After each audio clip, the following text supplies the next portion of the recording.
घासकोपरीतून phone येत आहेत मला, घासकोपरीत पण नाहीये लाईट. रात्री 1 वाजता कोणतरी तुमचा वायरमन गेला, चालू केली 3 वाजता, परत लाईट गेली. 3 वाजता नाही, 5:30 ला गेली. 3 वाजता लाईट गेली. त्यांचे अजून कॉल रेकॉर्ड आहे माझ्याकडे, अजून पण ती लोक फोन करतायत. तिकडे काय प्रॉब्लेम आहे?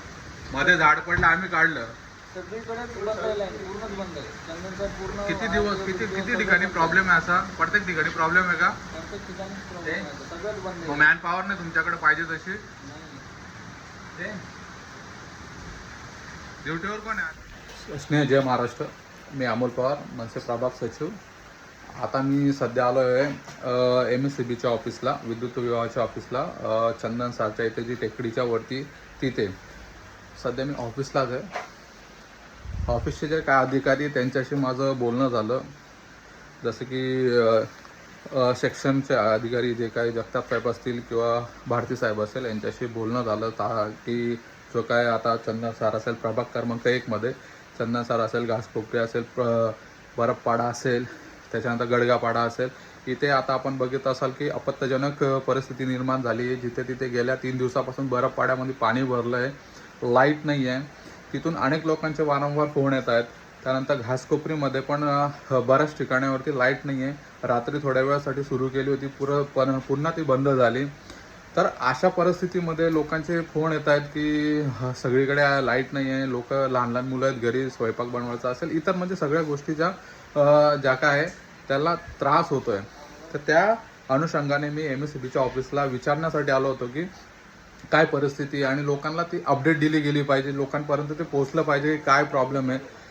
विषय असा आहे की MSCBचे जे काय आपले अधिकारी असतील किंवा जे काय त्यांचे कर्मचारी ते पूर्ण फील्डवरती फिरतायत, बाहेर गेले, त्यांची मॅनपॉवर कमी आहे. आणि याच्या अगोदर पण ठिकाणी असे प्रॉब्लेम होत आहेत आणि बऱ्याच ठिकाणावरून माहिती पडतं आहे की बर्फपाडा असेल, गडगापाडा असेल, इथे काही पोल आहेत जे पडलेले आहेत अक्षरशः.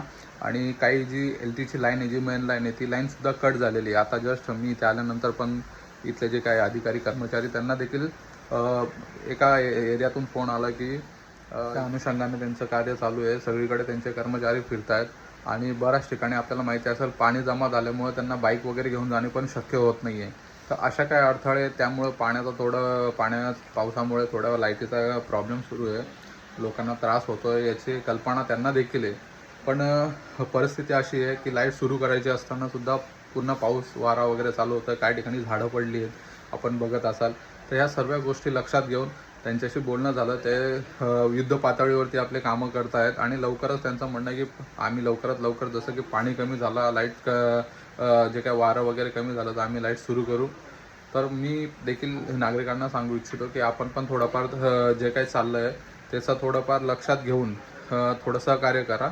100% ते त्यांचा प्रयत्न करत आहे. वारंवार त्यांनी सांगितलं की आम्हाला जे काय महाराष्ट्र नवनिर्माणचे सेनेचे जे काही पदाधिकारी त्यांना आम्ही अपडेट देत राहू. जी काय परिस्थिती आहे ती लक्षात घेऊन कामं चालू आहे. अशी कुठलीच गोष्ट नाही की आम्ही निष्काळजीपणे तिकडे दुर्लक्ष करतो आहे. सगळीकडे आमचे कर्मचारी कामं करत आहेत, सगळीकडे कामं चालू आहेत. बऱ्याच ठिकाणी पोल पडले, हवाचं आपल्याला माहिती असेल की किती प्रमाणात, मोठ्या प्रमाणात हवा चालू आहे, पाऊस चालू आहे. त्या अनुषंगाने त्यांची कामं चालू आहे. आपण देखील ही गोष्ट लक्षात घेऊन त्यांना सहकार्य करावं आणि लवकरात लवकर लाईट सुरू करण्याचं त्यांनी सांगितलं आहे. लवकरच लाईट येईल. तर कुठे अजून असा काय प्रॉब्लेम होत असेल किंवा पोल पडला असेल, लाईट कट झाले असेल, तर तुम्ही महाराष्ट्र नवनिर्माण सेनेला देखील संपर्क करू शकता. ते तिथे स्थानिक पदाधिकारी आपल्या भेटीसाठी किंवा आपल्या मदतीसाठी येतील अशी मी अपेक्षा करतो आणि इथेच थांबतो. जय हिंद, जय महाराष्ट्र.